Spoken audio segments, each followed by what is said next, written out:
All right, let's dive into a topic that sounds like it's straight out of a sci-fi movie, but is actually one of the biggest, most urgent challenges in cybersecurity today. We're talking about the race to build a quantum-proof future. So, I want you to just think about this for a second. Imagine a single master key. One key that could crack open every secure message, every bank transfer, every single government secret that's currently locked down online. It's a pretty terrifying thought, right? Well, that is the exact future that cryptographers all over the world are racing to prevent. You know, for most of our digital lives, we've relied on these incredibly strong encryption methods. You can think of them like digital vaults, and they protect everything. But the very foundation of these vaults is being threatened by a completely new, revolutionary kind of computing.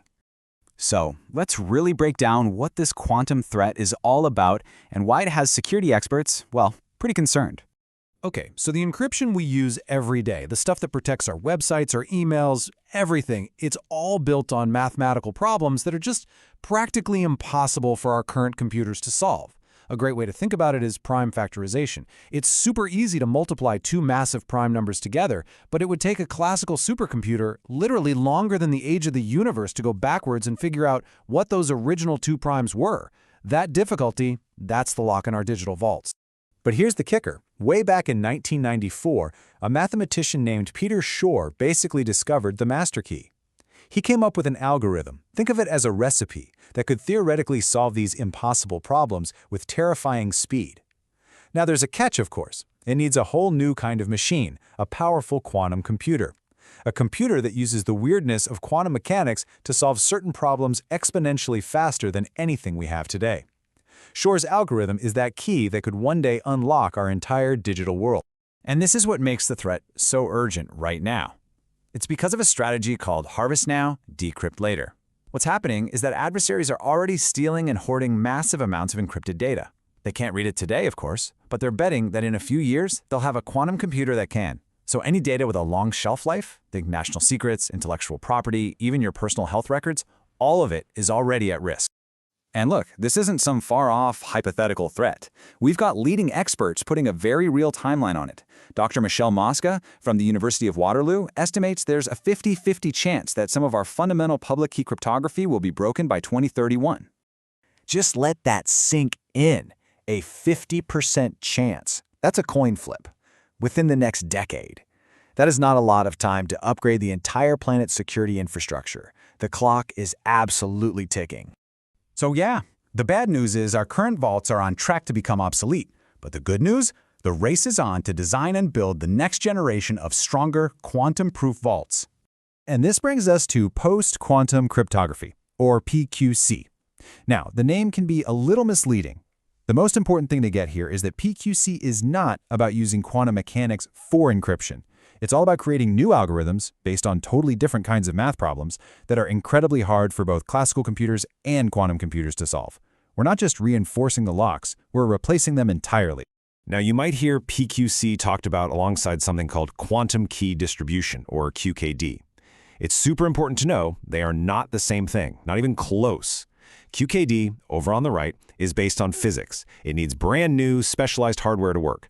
PQC, on the other hand, is purely math-based. It's software, and it's designed to run on the computers and networks we already have, which makes it the practical, scalable solution for securing the whole internet. What's really smart about this whole PQC effort is that cryptographers aren't just betting on one new type of lock. They're exploring a whole portfolio of different hard math problems. We're talking about things based on lattices, on codes, on hashes. This diversity is absolutely crucial. It gives us a really powerful defense in depth for whatever the future throws at us.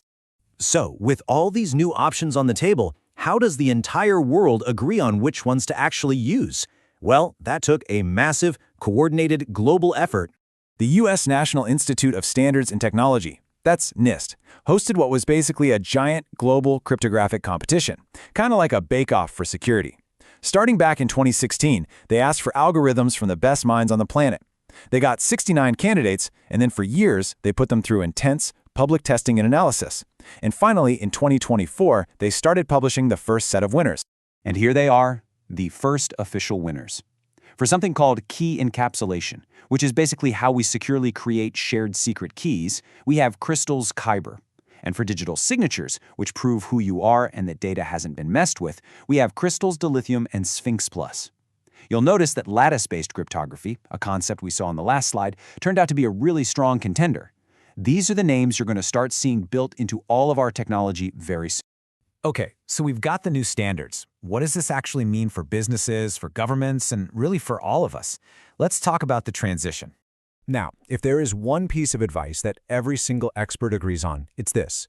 Do not, I repeat, do not try to implement these new algorithms yourself. Cryptography is famously notoriously difficult to get right. One tiny mistake can create a massive vulnerability.